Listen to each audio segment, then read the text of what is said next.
But 100%. what I'm even more excited about, all right, is the Champions League. Now, Small competition. I will say, me and Chad have not talked about this at all. We have not talked about this. Nope. I kind of, actually, I take that back. We talked about it for about 2 seconds when we saw each other the other day. But Yeah. Had to. conversation has to be had. Arsenal, Real Madrid. We're going to start by going backwards, looking back at the quarterfinals. Not doing super deep dive. Just want to kind of look at some key points, maybe some things that'll be relevant for the next round. But I mean, where else to start other than our two teams, Arsenal v Real Madrid? I'm kind of disappointed in us.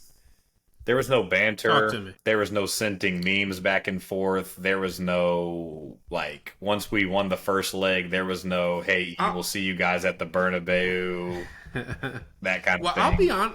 I'll be honest with you. This one for me was look, there's no doubt about it. I would say a pretty hardcore Real Madrid fan, but in the right type of way. I just really respect. Like, I've kind of respected Arsenal over the past handful of years, and like I don't know if it's just because I've talked to you so much about them or what, but like kind of paid special attention to them more than most Premier League teams. But like I really have respected Arsenal. So when they went through, and that's the other thing, they played better. Although I think in the first leg, weirdly enough, was actually more even though the scoreline was much bigger. I think than the actual performance. I think the second leg, the performance was like dominant by Arsenal, and I don't mean dominant in like shots, possession, any of that stuff. Control. But just like, yeah, they did exactly like the way Arsenal wanted the game to go was exactly how it went. Real Madrid, a bunch of the ball, no clear chances, no shots on target until deep in the second half. So a lot of soul searching for Madrid, but Arsenal I thought were very impressive, especially in that second leg. Yeah, I think people kind of forget that first 20 minutes. It was like Vinny got in and had that like crossfield ball blocked by William Saliba. Yeah. Mbappe was definitely in and had like the worst finish of his life. It was like his signature finish, opening up, going far post. Actually, his signature finish is kind of opening up and then just kind of cutting back across the ball to the near post, and he didn't do that. Tried to go far post and just completely wrapped his foot all the way around it and hit it right down the middle. But they definitely had chances that first 20 minutes, and I was watching the game in London, and there were definitely some nervy moments first 20 minutes. Quiet at the pub. It was like very much like David Raya makes the save, and then everyone's just kind of like, breathe, exhale for a bit. Like, it's not one of those where like you're like, yeah, good save. You're just kind of like, you just don't want to say anything. You're just kind of like, we still have right. 160 more minutes to play against Mbappe, so this is not going to be fun. But what do you think this means for Madrid? I don't need like you to go through a whole summer rebuild, who you're bringing in, who's going out, new manager, all that kind of stuff. But like, what do you think this means in terms of sort of what, Madrid is right now? Because I mean, this year to last year, a team that won the Champions League, 11 months ago, doesn't seem like it should be too big of like a huge summer overhaul needed. But I mean, based on what their performance looked like, and there are injuries in play, there is a manager that may be on his way out in play. But, the result happened nonetheless. So what are you thinking, especially as a Madrid fan, your emotional reaction to what you saw in a 5-1 defeat in a Champions League quarterfinal? I think it definitely spells Carlo out at the end of this season, even if we end up doing the league and Copa del Rey double, which I think is extremely unlikely, considering in order to do that, we would have to beat Barcelona twice. I think we could do it once, but twice, I don't know if I see that happening. And I think it means that there's legitimately needs to be some squad overhaul. I think they were actually, weirdly enough, ready to do that last summer, but then the team was just kind of too good last year to kind of justify needing to spend a whole bunch of money, even though they did lose key players. I love how like Nacho is now all of a sudden like, oh shit, they lost Nacho and Joselu, like, damn. And like, look, they were good players. Nacho, nice the term servant to the club. and was a guy who, if you started 20 times a year, you wouldn't completely throw up. Right. Which we don't have now. Someone with that type of versatility in that sense.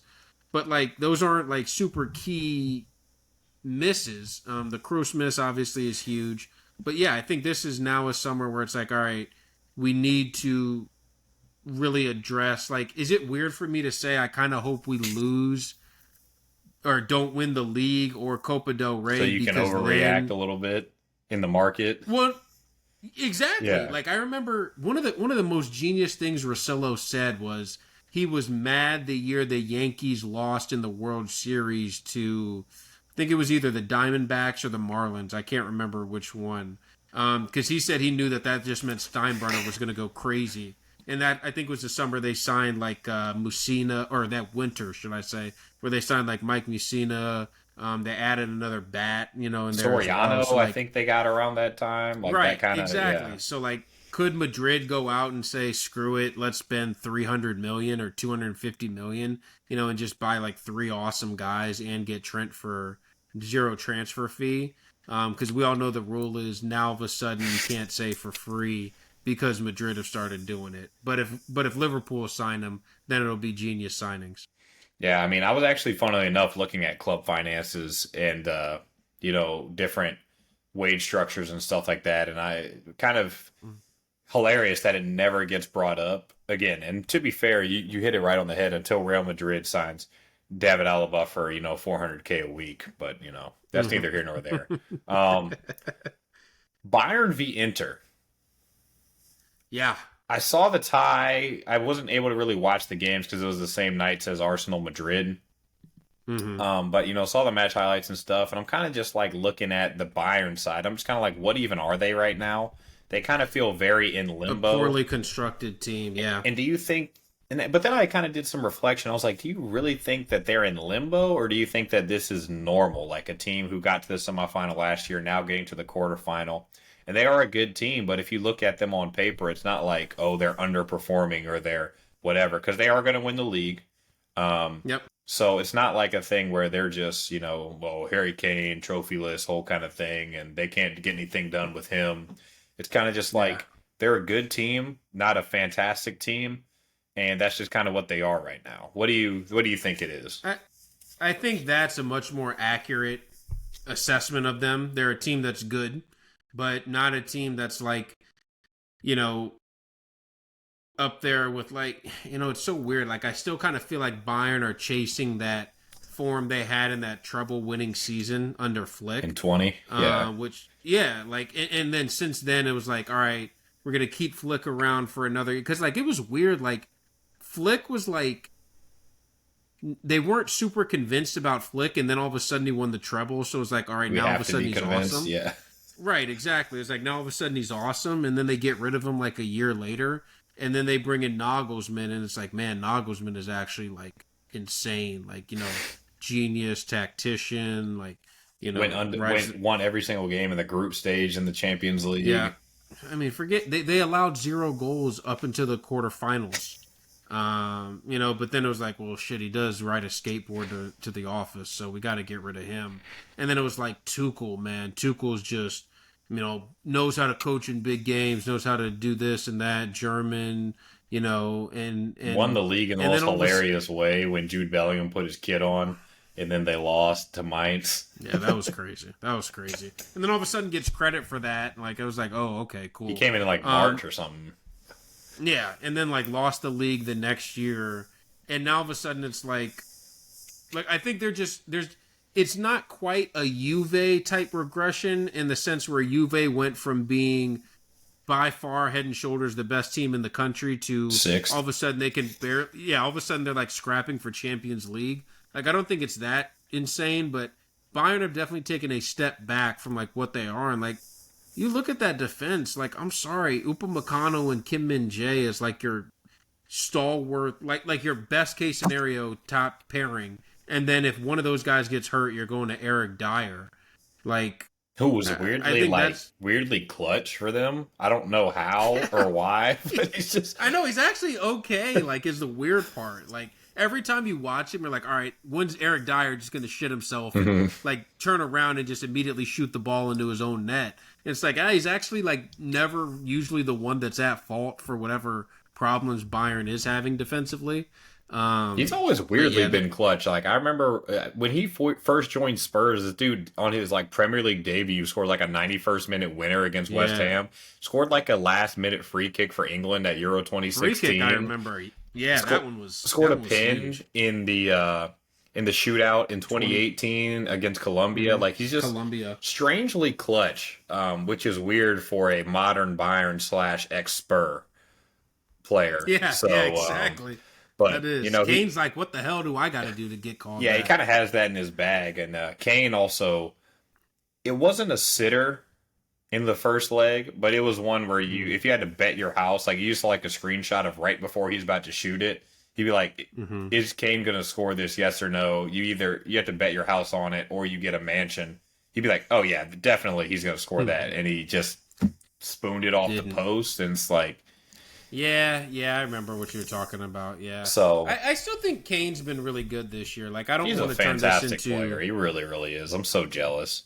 I just don't want to be like that shithead who's like, oh man, Bayern got Kane and then all of a sudden turned to shit. Ha ha ha. Yeah. Madrid got Mbappe and all of a sudden turned to shit. Ha ha ha. So.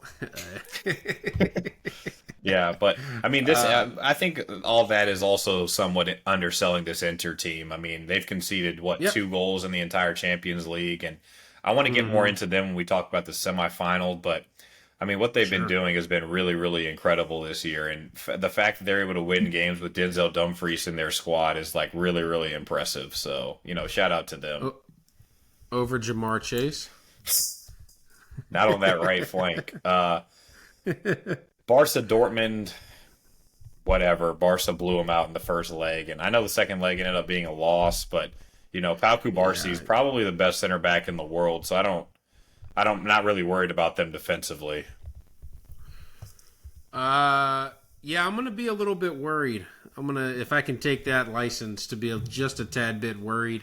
Conceding 3 to this Dortmund side is weird. I agree with you. Like they killed him in the first leg, so it was almost like whatever. A formality. But they played a full strength 11. Yeah, that I was gonna say that's the thing. It's a formality up until you see the starting lineup, and it's like, okay, they're definitely playing like they're starters, right. and then they look like shit. So I don't know what to do with it. Barca have had have had spells of inconsistency, or else they would have been ran away with La Liga. Like if you're saying what they were in their peak performances, if they would have been that all year, they would have clearly run away with the league by now. But I just think they didn't get up for it for the most part, even though I still think all the concerns about their defense are valid. Yeah. And then lastly, PSG Villa. I didn't, again, get to watch this game. I'm kind of in a weird place where I practice every day after school, so I don't really get to watch the live games, but I'm watching the highlights, and it's like,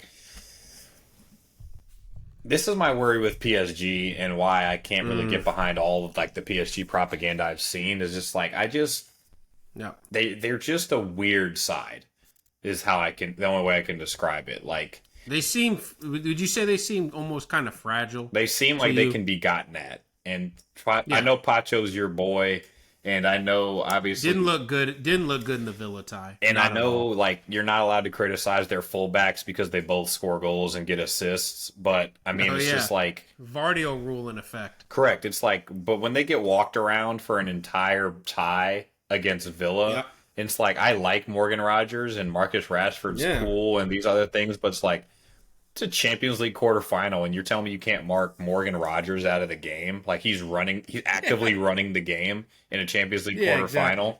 And it's they're not even playing Ollie Watkins, and they're still getting every single scoring opportunity that they want, and getting they legitimately could have won that tie. And 100%. And somehow, to me, that one was different. That was different. Not to cut you off, but that was different than the Dortmund Bayern, Dortmund Barca. Where Barca just didn't look like they got up for it, even though it never really was threatened. This was all right, if PSG don't kind of get it together for this 20-minute stretch, they could end up being on that laundry list of PSG teams of, oh my gosh, how did this happen again? Yeah.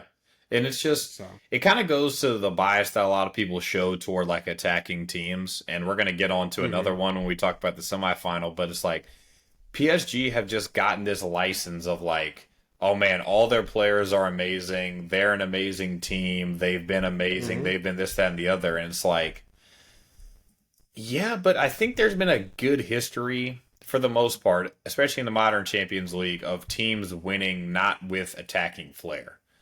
Like yeah, not exactly. you don't win the Champions League. Chelsea. You don't win the Champions League by scoring like 50 goals in a Champions League campaign for the most Yeah. part. Again, I'll say for the Right. most part. And you or Yeah, I it's mean, kind of like the NBA where it's like, yeah, you can win by scoring 130 points, but at the end of the day, if something's going to happen and it's going to be game 6 in the finals and you're going to need to get yeah. 3 stops in a row. That's how it is in the Champions League too. It's like, yeah, scoring goals is awesome, but there's going to become a time where you're up a goal with 35 minutes left against a good side, and you're going to have to protect that lead, and you're not going to get another shot. Like, the other team's just going to have the ball for the last 30 minutes of the game, and you're going to have to see the game out. And are they going to be able to see that game out with Kvaratskhelia, Doué, Dembele, and Barcola all on the pitch at the same time? Yeah, that's an interesting one because this would be my second reference to the Bayern treble team, but that was kind of like how they were. They were insanely attacking team, but then you look back at that Champions League final and they beat PSG 1-0 when PSG was like a super heavy attacking team at that time. Neymar, I thought, was playing some of his best football in a PSG kit. Mbappe was humming on all cylinders. Like, had Di Maria in there still doing his thing for them, weirdly enough. And they were able to keep a clean sheet against him in the final, and ultimately that's what ended up winning it for him. So, yeah, and look, maybe we're saying the PSG, the defensive challenge was that Liverpool tie, and now they can just kind of outscore people. But I don't think it's as much of a formality as people wanted to make it seem, right after they beat Liverpool. Right. Yeah. So, because after they beat Liverpool, it was, all right, PSG are going to win the Champions League, and it's just a matter of who's coming in second. Yeah, So exactly. So let's get on to these semifinal ties. Do you want to go Barca first or PSG first? Let's go Barca first. Let's go Barca. So Barca, I did some research. I have some numbers, all right, about the goals scored and the goals against. So this is Barca Inter, by the way. Correct. Barca Inter. So clarify. Barca have conceded 17 goals, which is pretty by a pretty far margin the most that any of the remaining teams have conceded. PSG, you're talking about in the Champions League. In the Champions League. Okay. PSG have conceded 14, but they've also played 2 extra games compared to everybody else. Arsenal has conceded 7, and Inter has conceded 5. And again, kind of the joke going around is this is the league stage top 4, other than Liverpool. So these are the teams that have performed well consistently throughout the Champions League, and PSG, who have come along more recently. Yeah. However, absolutely, along with all those goals they've conceded, Barcelona have also scored significantly more than any other side still in the competition. Barca have scored 37, PSG have scored 30, again, including those 2 extra games. Arsenal have scored 30, and Inter have scored 19 in, I think it's 12 games. So they're really riding off that defense, but if you're only going to concede every other game, I don't think it's I don't think it's going to be too hard of a task for you to go through if that's how you're going to defend. What I'm kind of interested to see is sort of, I think in both of these ties you can kind of say it, but I think this one sort of embodies it even more, is just sort of these contrasting schools of thought. You have by far the best defensive side left in the competition, probably the best defensive side in the competition, against the best attacking side in the competition. So you're kind of seeing like it's like an immovable an immovable object and an unstoppable force are going to meet, and one of them's going to have to give. I just think that I like Inter's attack more than I like Barca's defense. Do you think that that's fair to say? In this competition, at this level of competition, not against Las Palmas and whoever at Mallorca and whoever else you have to get points against. Leganés. Yes. You like Inter's attack more than Barca's defense. I would say yes, because if you're looking at the groupings, I would say Inter's strikers are better than any defenders that Barcelona have. Correct. That was the And exact I'm match I thought including of Lautaro and Marcus Thuram when I Turan. first did this exercise. Yeah, and I want to give Marcus Thuram a bit of credit because when he first came to Inter, I was like, okay, like, came from Mönchengladbach, was nice in the Bundesliga, but He also we was all know what dog it is. shit in the Euros. Was another thing that kind of Absolutely came. horrible for France. I felt like it was weird because it was like all of a sudden, weirdly, he was starting because it was like, well, Mbappe doesn't want to start at the 9 and they have no Giroud. So it's like, all right, we'll rotate between throwing, which is a crazy as hell statement to say about a team that was like widely considered the best in the world. Well, by far the best in the world. Yeah, exactly. Apparently. And now it's like, all right, shoot, Thuram or Kolo Muani. All right, we'll flip a coin each game. And it's like, what the hell? But yeah, he's been really, really good for Inter last year, and he's kind of backed it up this season. No Diddy. But like his ability to not only be a finisher and a goal scorer, but also a bit of a creator. Like he can pick the ball up and kind of drive at guys. He can, win 50-50s and then kind of go on and create an attack out of it. So he's a guy who can kind of hurt you in a lot of different ways. And then Lautaro, like he's just en fuego, I think is how they say it. So he's really damn good. So yeah, I would say I would like the Inter attack more than the Barca defense.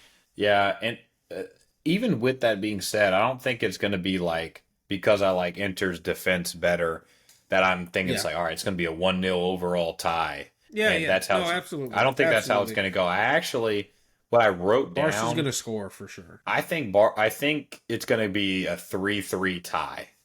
Like I think the tie is going to end up 3-3. I think it's going to be 1-1 in Barcelona because that's where the first leg is. It's going to be like really cagey. Barca's going to find a way through, and I think Inter's probably going to score some bullshit, weird set piece thing where, I don't know, maybe their center forward like Taremi comes on. Mehdi Taremi comes their on. center forward, I don't know, maybe like heads the ball straight onto his hand and handles it into his path and then scores the goal. Of course, that would never happen in a real game, but just hypothetically.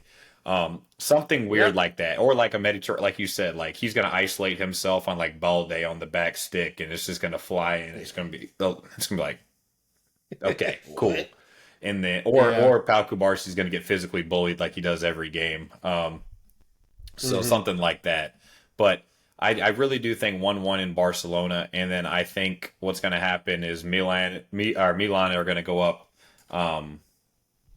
1-0 in the second leg at the San Siro, and it's going to be like, all right, boom, kind of. They're going to think tie over, and then boom, two Barca goals. Inter gets another equalizer, and then I think it's going to go to pens. I think Barca's going to go through on pens. I know it's like a weird prediction, but I think it's going to be a very, very like if I were to give an overall prediction of just how the tie is going to be, super cagey, super back and forth. But I think Barca's quality is going to end up just edging out Inter. Because I don't think Inter have the same quality throughout as Barcelona do.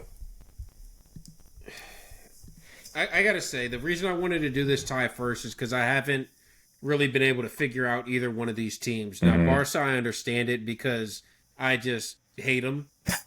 So, like, I know exactly what they are. I don't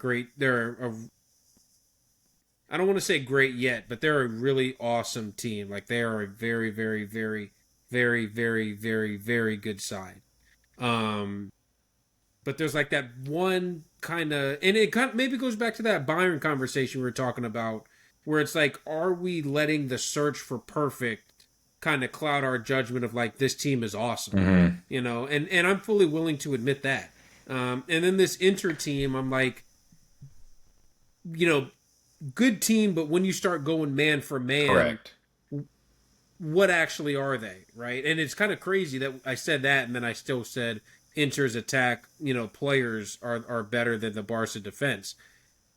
I also like Barca to go through. I think it'll be a little bit more open just because I think Barca have this weird way of like their style forces the game to be opened up in a certain type of way. Like you almost can't play a cagey game against Barca or else you'll just end up allowing a shit ton of shots, which I think is what's going to happen. Even with the defense of Inter that's as good. I could actually see, kind of like how you said, weirdly, I could see it being close in Barcelona.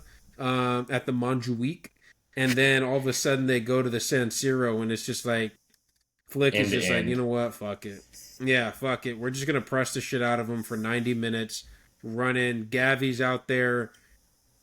Should have been sent off in the 23rd minute, but somehow he hasn't even gotten a yellow yet. Classic. He stole Rudiger's technique. Well, who stole it from Rodri? I was going to say that's really Rodri's technique. He's always been the king of it, yeah, in recent times. Well, yeah, although Casemiro, he stole it from Casemiro, though. Yeah.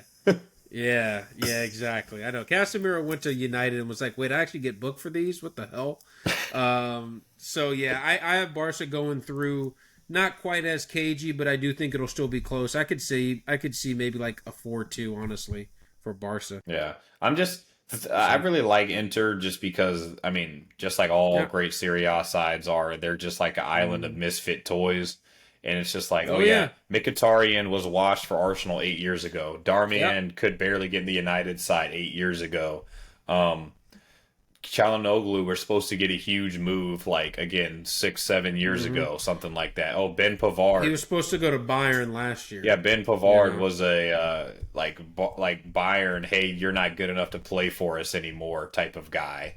All these guys that just had Mehdi Taremi is kind of like, their third guy. And he's like, oh, he performed well at the World Cup. Let's see if he can play a good week in, week out. And then, shit. Marko Arnautovic somehow still getting booked in the year 2025. So I really, really appreciate that from him. Feels like Presnel Kimpembe will go there this summer and like all of a sudden be awesome. Yeah, like Bastoni's going to get like a Liverpool move. And then, like, they're going to replace him with for free. They're going to replace him with your boy Kimpembe, and then people are going to be on podcasts and like 8 months from now being like, is Kimpembe actually the most underrated defender on the entire planet? And it's like, no, his freaking Achilles is held together by staples, so I think I'm good on him. So yeah, I think we both have Barcelona going through, but definitely more of a tie than people again, I have no idea what to do with this one. I have no idea what to do. I don't really have a feel for either one of those teams, the way I would want. So I'm fully open to anything happening really in that one. All right, well, this next tie, not as much. I'm just going to throw you the ball. Arsenal, PSG, go. Arsenal. Their attack has looked much better since they've, it's fucking crazy. When the players get healthy, like the team looks okay.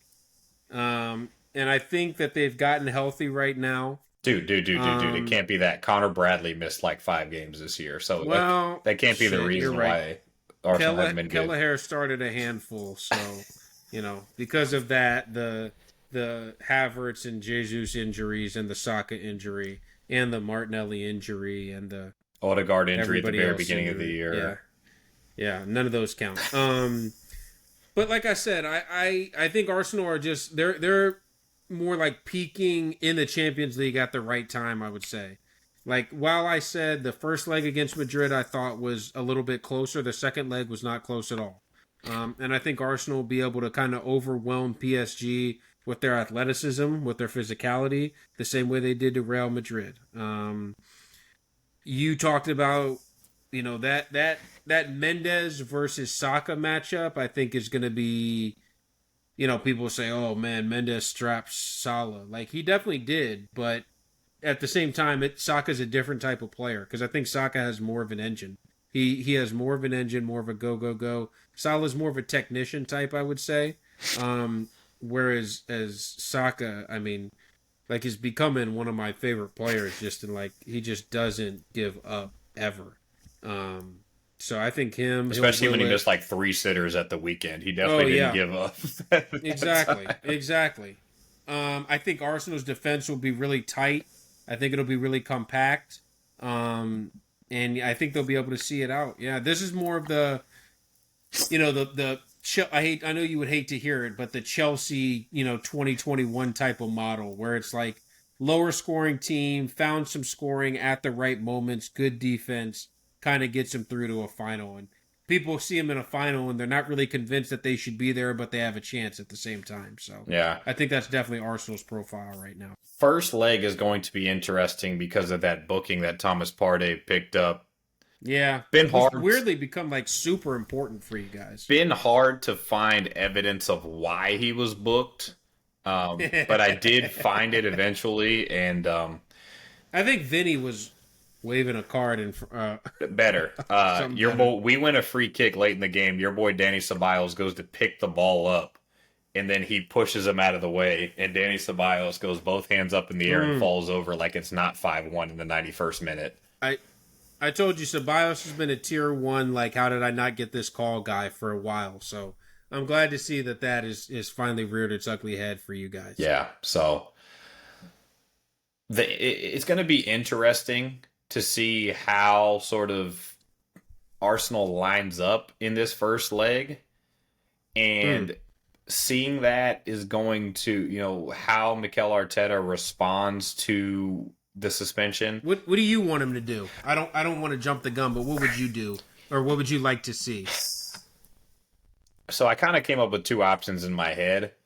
Option number one, which I think is like the mad scientist option, is going Rice. I think it's Rice at the base either way.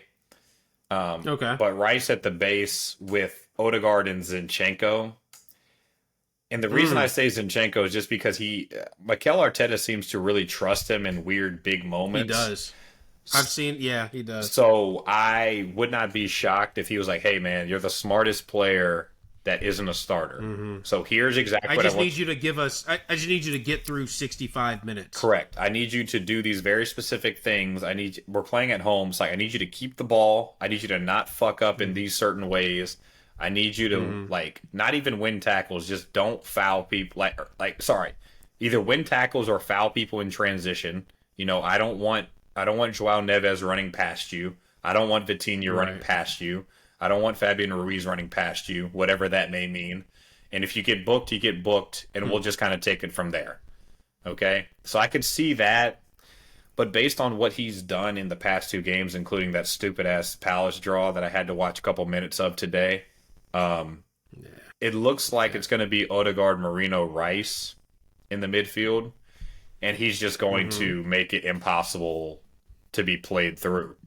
Like Rice and Marino, what I saw from Marino at the weekend, I know it was Ipswich, but it was just like the ball winning was insane. Like every head, and it was exactly what people were saying about him in the summer. It's like literally every single duel he's winning.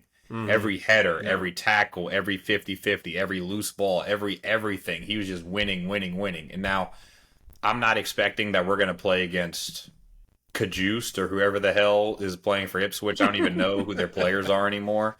But Calvin Phillips. But, I mean, just overwhelming them with athleticism. Odegaard, not overly athletic, but super energetic.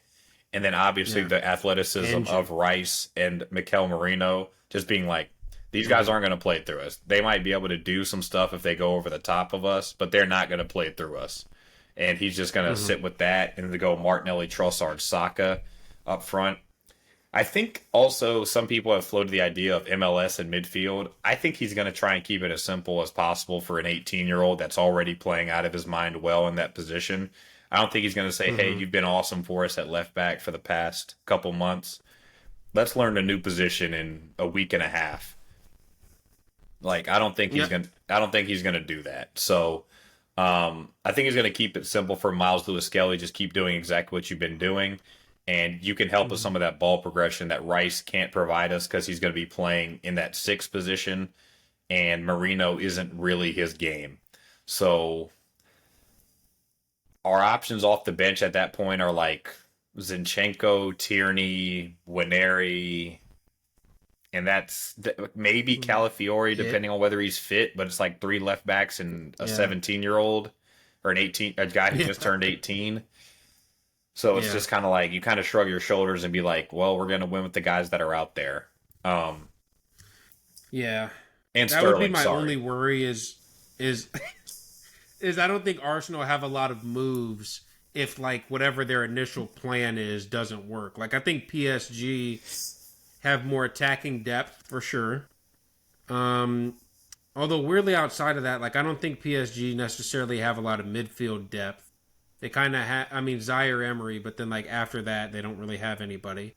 And then defensively, I like Pacho a lot, and he's been awesome this year.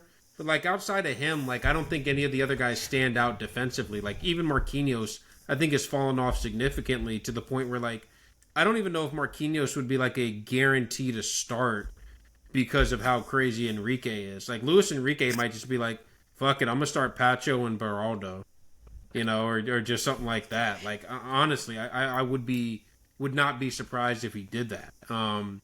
So I just don't think there's enough consistency with the PSG defense in that aspect. Whereas I think Arsenal super consistent in the defense, super consistent in the midfield, and now can you have those moments from the attack? I think that they can, because I think PSG's defense will allow them to have some moments. So yeah, and Kivior has been fine. Weirdly, I mean, Saliba's been the one of the two that's been of those two that have been shaky. How you feeling about Saliba on the ball recently? He's been not awesome. I just kind of, I don't know. I kind of shrug my shoulders. You ready to sell him to Madrid? Ready to sell him to Madrid? No, but I did appreciate him doing that in front of Perez. Him just like being like, "Hey, here's a goal. Please don't sign me." That was a big brain move from him. Really, I thought of that as the opposite. I thought of it as, "Here's a goal. Please sign me." Oh, okay. Yeah, exactly. Yeah, here's a goal when you're 4-0 down on aggregate. I think that's how you get into a team. But yeah, the way I kind of thought about it, I was like, I think I have Arsenal winning 2-1 at home. I think it's probably going to be Arsenal go up 2-0 and then maybe concede later, like sort of just a loss of focus. Like you said, maybe we made one or two changes because you can't just play the same guys for the full 90. Maybe we have thrown Zinchenko in the midfield. Maybe Kieran Tierney's playing something weird like that. And then we concede a weird goal. And then I think we're going to go 1-1 away. I think they're probably I think we'll probably score first in that second leg, and it's going to be 3-1, and we're going to feel pretty done and dusted. And then a similar story, like they score in the second half, kind of do the come on, let's go win the game, and then it's just like then Arteta puts on his turban and goes 6-3-1 for the rest of the tie, and we got Saka playing a right wing back, and and which he can do exactly. Like he willingly. I mean, does, shit, he did it against Vinny for sure. So. Oh yeah, absolutely. I will say, even though I said Arsenal, I'm not gonna say it like super emphatically, like in the same way. I still think I think this one will actually be the closer of the two ties, in my opinion. Like this is the one I could see going to penalties more so. Maybe Arsenal win by a goal, in like extra time or something. Well, I hope we don't have to rely on David Raya to save a pen or two, because this dude literally dived 17 seconds before the run-up starts, so... I just think these are four really good teams, and I'm kind of like... Obviously, I'm not happy that Madrid aren't in it, but like I'm weirdly like happy with this field. Like every year, I feel like in the semifinal, there's like at least one team. The Villarreal. Dortmund are in. Oh, okay, cool. Well, shit. And look, Dortmund ended up making the finals, so like give them credit. But yeah, like, once you get to the semifinal time, it's kind of just like, yeah, yeah, exactly. It's like how you talked about the second round of the NBA playoffs. Like I feel like the semifinals, like there's a noticeable level difference. Correct. So. I mean, I've literally never been here before, so I'm excited and scared about what's going to happen in this semifinal. I'll coach you through it. I've got some experience. Well, shit, we don't have the capacity to score like 2 goals in 2 minutes in like the 98th minute, like Rodrigo did that one time or something like that. So, fair enough. Still excited about it. By the way, you might be able to sign him this summer. I know. I like that take job from him too, like turning in his 2 worst Madrid performances of the past 3 years against us. I really appreciated that. That was the favor that he was giving y'all right before he signed. Yeah. So, yeah, man. Back with Glue Guys. Really, really excited to get this out. We're probably going to release it a little bit more. I was anxious. Yeah. I was really anxious for this one. I can't lie. Felt like you were playing for the first time in a month, and it's like, we got to work through some kinks a little bit. So, exactly. really, really excited. like this video, subscribe down below. You know, we haven't really Okay. asked you guys to do that too much, but I'm gonna try to be a little bit more active on my TikTok or on our TikTok, because I feel like I haven't done my part. Chad's been doing all the monologues. I need to do some monologuing as well. So They're really fun. hope, Once you do the first one, it's fun. So yeah. I'm looking forward to So it. really hope you guys enjoyed today's episode, and I'll see you guys next time for episode 33.